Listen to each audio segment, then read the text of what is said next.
Hello everyone. So today on this weekend I want to share how chemistry affected the history. Yes, many a times chemistry has affected the history, and we all know about the Napoleon, the great emperor, and who fought many wars and even won them. So how he was defeated or retreated from the Russia. So in Russia, in 1812, 1810, in 1812, as soon as Napoleon attacked Russia, within weeks his soldiers start dying. Why? Because of winters. So does that mean that Napoleon was not ready? Does that mean that Napoleon was not ready for the winter? No, this is wrong.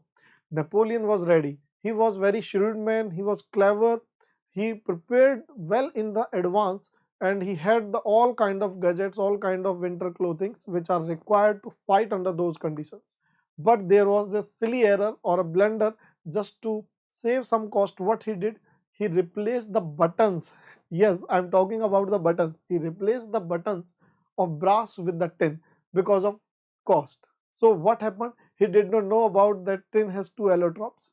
One we call it white tin, another we call it gray tin.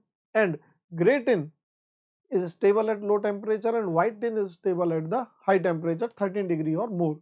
So when Napoleon entered in the Russia, so let me tell you, when Napoleon entered in the Russia, what happened? What happened? The temperature was minus 35 degree.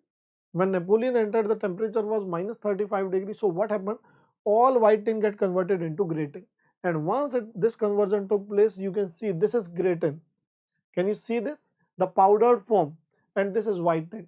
So all buttons were, there was no buttons, and the soldiers start dying. So this was the story, and you should learn from the chemistry. So chemistry is important in every aspect of life. So thank you guys. Let's crack it.